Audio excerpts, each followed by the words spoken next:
نو دغه اولاد روزنه غواړي، دغه اولاد تربیه غواړي. د دې تربیت په موبایل باندې مه کوو، د دې تربیت په ګانو په ګیمو باندې مه کوو. د خدای ری وګوره، دا ستا غیر د دې لپاره لوی مدرسه ده. نن زموږ اکثر د ځوانان هغه چې نوي پلاران ګرځېدلي دا د خپل زوی تربیه ډېره غلطه کوي. دا به د مستقبل دپاره ډېر غلط معرفي کوي او ډېر غلط تعلیم ورکوي. ما مخکې درته وویل چې د اولادو دپاره غټه لویه مدرسه چې کوم ده دا د پلار غېږ ده، دا د مور غېږ ده. مور په کوم وخت کې چې ته بچي ته شیدې ورکوې، په دا وخت کې اودس وکړه، ذکر کوه، دا ستا بچی به ذکر یې کوي.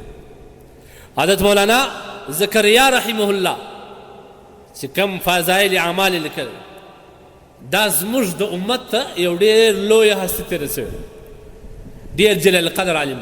د ده پلار مولانا یحیی رحمه الله چې کله ماشوم و، یو کلن دوه کلن، مور چې به کله دته شیدې ورکولې او دس به وکړي، مور حافظه د قرآن و. د مولانا یحیی رحمه الله مور حافظ د قرآن. نو کله چې به دا مور دته شیدې ورکولې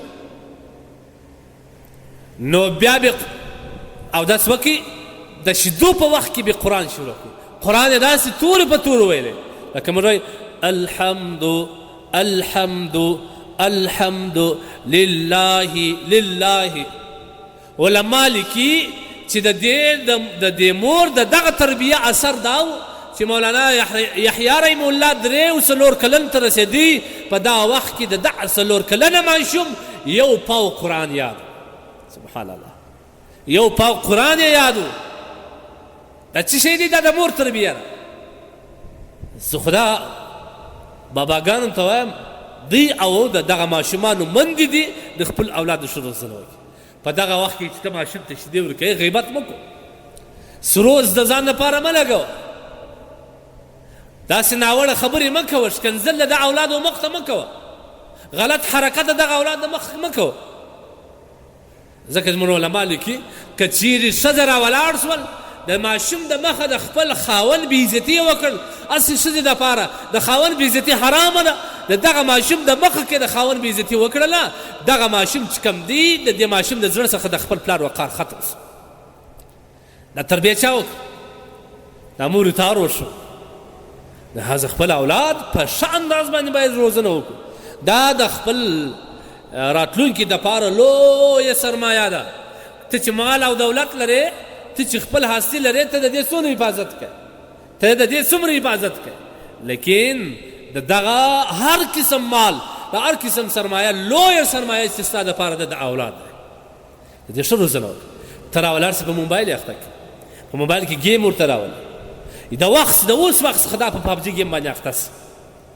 باید چې کله ځوان سي نو خود به اول د وارې د پابجي ګیم کتلې اسلحې دا به اول پر خپل پلار باندې ازمایي، دا به اول په خپل مور ازمایي، دا به اول د خپل کور په انسانانو باندې ازمایي. ولې خو ده په ماشومتوب باندې هلته شاجران هم ډک کړي دي، هلته یې وینه هم په خواص اخیستې ده، هلته یې ټکان هم کړي دي، هلته هر قسم اسلحه د استعمال کړې ده. نو بیا به دی کوشش په ځوانۍ کې کوي دغه اسلحه به لاسته راوړي، د پابجي ګیم د کتلو اثرات به یو وار په خپل لاس باندې په دیده باندې ویني چې څنګه دا رشته هم دغه رقم دي، او د دې اصلي زور، د دې اصلي ګولۍ به اول د پلار په تندې لګوي، بیا به د مور پر تندې لګوي، او دا په حقیقت کې دا ورته وایي چې مور دا ستا د هغه روزنې نتیجه وه، بابا دا ستا د هغه روزنې نتیجه وه چې تازه په ګیم اخته کولم، تازه په ټلیفون باندې اخته.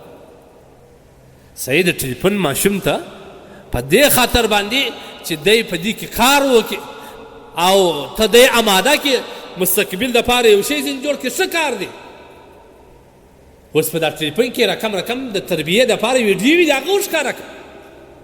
لیکن واوره، زه وایم د دغه وخت د روزنې د ټلیفون پر ځای باندې د الله د پېژندلو وخت دی، د رسول د پېژندلو وخت دی، د خپل پلار او د مور د قدر د پېژندلو وخت دی، د همسایهو د مشرو د اکاو د ماما د دې د قدر د پېژندلو وخت دی.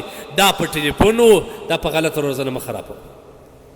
ته یې بوځې حمام ته، هلته لوی ښایسته پیکۍ ور جوړ کړې او دا یې وکړې. موږ وایي اولاد دپاره هر څه په مصرف کړي، دا بد کار نه دی.